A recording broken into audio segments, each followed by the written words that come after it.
Hey everybody, late Wednesday afternoon out here at the park. It's about 104 here. Really almost intolerable. About the only thing that's making it tolerable is there's a good breeze. We're supposed to have a break, maybe some rain tonight finally for a change. We haven't had rain in a couple months anyway. Not that amounted to anything. So I'm gonna do one that I'm gonna take a break from those green flash beers for a while. Or for now anyway. I'm going to do another one with a California name though. I'm going to do the Mendocino Imperial IPA. This is brewed in Saratoga, New York. The Mendocino Brewing Company in Saratoga, New York. A little bit about it. It says Imperial IPA. This full-bodied Imperial IPA is brewed with massive amounts of premium varieties of hops such as Amarillo, Cascade, Simcoe, and Crystal, and paired with a rich blend of luscious Munich, caramel, and two-row pale malts. The result is a perfect balance of luxurious malt and heady, exhilarating hop flavor. After primary fermentation is finished, we dry hop our Imperial IPA with copious quantities of the above-mentioned hops. It is then cold conditioned for a few weeks. The result is an outstanding and unforgettable hop aroma. Starting with an original gravity of 20 Plato and finishing at 8% alcohol by volume, this Imperial India IPA is a hop tour de force.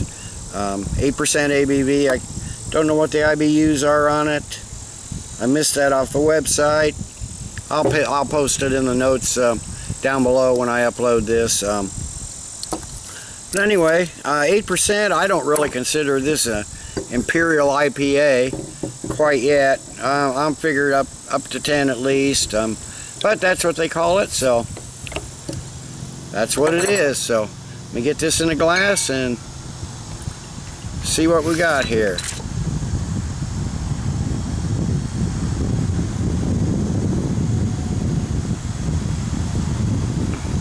Nice looking beer. We got there's my notes from the website blowing away. Got a nice deep orangish color. Got about maybe a finger and a half of a small tan colored head. Well, not quite tan, just more like eggshell. Decent looking IPA. I can smell a little bit, even with the breeze I can smell it a little bit here. So let me get a nose on this and see what we have. Okay, I'm getting a sweet caramel, toffee malts right up front. Then I'm getting the maybe pine, a little grapefruit. But it's definitely a malt forward IPA, more of the Midwestern style than, definitely not one of those West Coast IPAs like I did yesterday. But pine's the strongest scent for hops, a little bit of grapefruit, maybe some little woodiness, maybe a little generic citrus there in the background, but primarily it's a malt forward IPA. So let me give it a taste.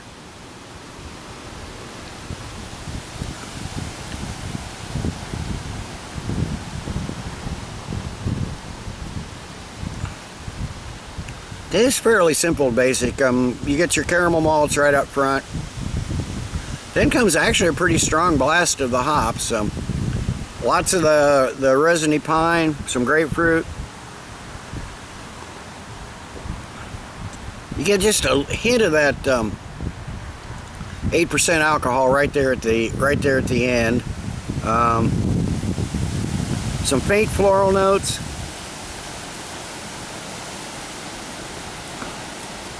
The aftertaste, it's not really cleansing finish. Definitely get those sweet, kind of lingering malts, and a light, maybe peppery bitterness.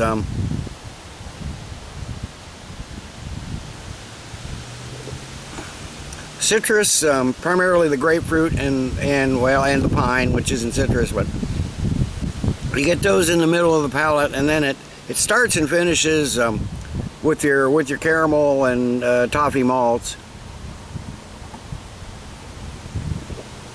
Got a nice IPA taste, but so far there's nothing unusual or notable about it. So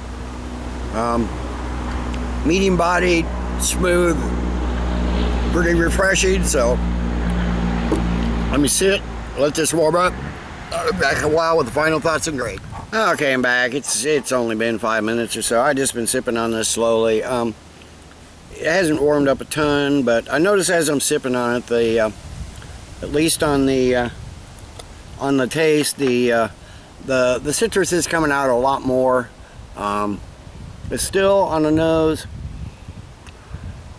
On the nose too, you're getting a little more citrus now. You're not getting the caramel right up front. I mean, you're on the taste, you're still getting the caramel. It starts out with the caramel, but the hops kick in.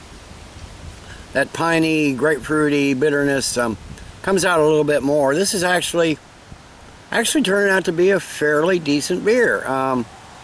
I'm surprised. I didn't get this locally. I got this on my out-of-town trip last Saturday when I went to Judge Barbecue. Haven't seen it locally yet, although I do see the Mendocino beers. I picked up the Imperial barley wine too. I may put that on the back burner for a while, but because I'm gonna want to get in these hoppy beers out of the way. I've been looking this over. I don't really see any kind of date on this, but it's obviously fairly pretty fresh. I know the place I bought at, John's Grocery there in Iowa City, they have a pretty rapid turnover, so most of their beers are pretty fresh. That's where I got all those green flash beers. So I still got some green flash beers too. So yeah, it's good. It's not outstanding. It's, like I said, it's pretty simple and basic. You basically got your caramel, and it's fairly well balanced. It's fairly refreshing beer for a day like this. Nothing outstanding, nothing stellar, but so I'm gonna give it a 7.5 out of 10. The Mendocino Imperial Ale or Imperial IPA. Yeah, pick it up if you see it. You might like it better than I do. I mean, I don't dislike it. It's just not outstanding, but it's not a bad beer. It's above average, so 7.5. Till next time, everybody, cheers. Keep drinking good beer.